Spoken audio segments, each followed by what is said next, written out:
Hey everybody, thanks for joining tonight. This is Heather and this is Fierce Fit Keto. This is my channel about my journey to lose a whopping 50 pounds in 12 months using a ketogenic diet and intermittent fasting. Today's episode is going to be a little bit different. I'm going to be recording a video about how to make a version of the Stair Ladies keto rolls. This is geared towards high altitude. So let's get started. So today I want you to remember to weigh your bowl. Because at the end, when all of the ingredients are in the bowl, you need to know how much the entire everything weighs in order to make your rolls the right size. In my case, I discovered that about 96 grams per roll was about right. So today we've got 140 grams of almond flour. We've got 100 grams of Carb Quik, and then 45 grams of coconut flour. Together, all three of those should allow for enough loft for the baking soda to take hold to make the rolls a little bit firmer. I find with the normal recipe from the Stair Lady, they ended up being a little bit flat for my specific needs.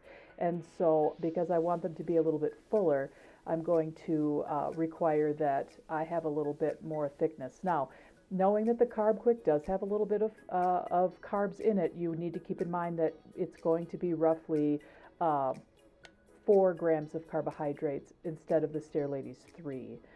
We also have 10 tablespoons of psyllium husk flour, or just psyllium husk. That also does have a little bit of sugar in it, a small amount, which will also help the yeast maybe to rise a little bit. This is a test kitchen item, so I'm looking forward to seeing if that will in fact allow the rolls to rise. We also have 4 teaspoons of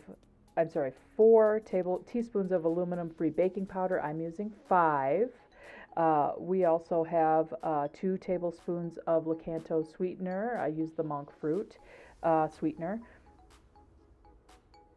And that should give us a little bit of flavor. We've got a cup of egg whites. We've got 4 teaspoons of apple cider vinegar. We've got 2 cups of hot water that had been boiled in my tea kettle, so I'm leaving it set to warm up. And then that 1 teaspoon or 1 packet of yeast is optional, but it does add some flavor. And because there is a tiny amount of sugar in both the Carb Quik and the psyllium husk, it should give us some loft. So now we're just basically going to mix together our dry ingredients. I actually did go ahead and sift the coconut flour to make sure that there were no lumps in that. And then just adding together all of the dry ingredients to give those a quick whirl. So I'm going to go ahead and put those in the stand mixer. You can certainly use your hand mixer. I do use the paddle attachments, and then when I give that a whisk, it will just simply go for 10 seconds or so. Let's watch that.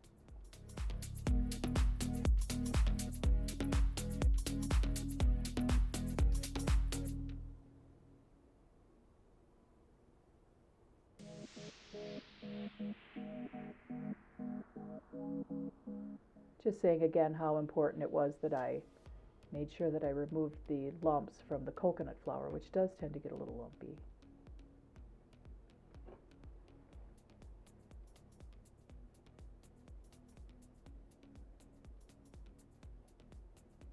Adding that baking powder.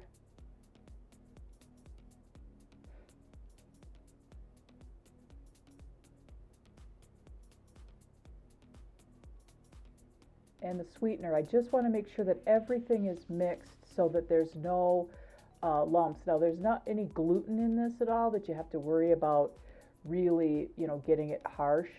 But something you do want to be cognizant of is that yeast will develop with the sugar and the hot water, but it can't be too hot.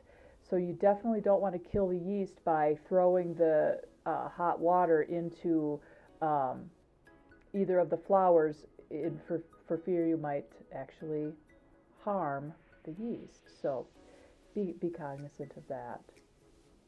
So I'm going to go ahead and toss that hot water in now. Let that give it a little whirl and start to get that to form. The dough is, as you'll see, it does get very sticky. Um, and the acid is important in the apple cider vinegar, plus it just gives it a really nice flavor. So adding in those egg whites, and you'll start to see how sticky it will become. So now I want to make sure that, because I'm using hot water, that the bowl starts to cool slightly but not overly so before you add that yeast in, to make sure that if it is going to give you any loft, using those minute bits of sugar, that you would the yeast would have something to feed on, so to speak, and allow it to rise. And really, I'm just going to let that go until I think that it looks nice and smooth, that everything is well incorporated, and that the product that I'm looking for will ultimately be smooth. As I will, I'm a cleaner. I'm always going to clean, folks.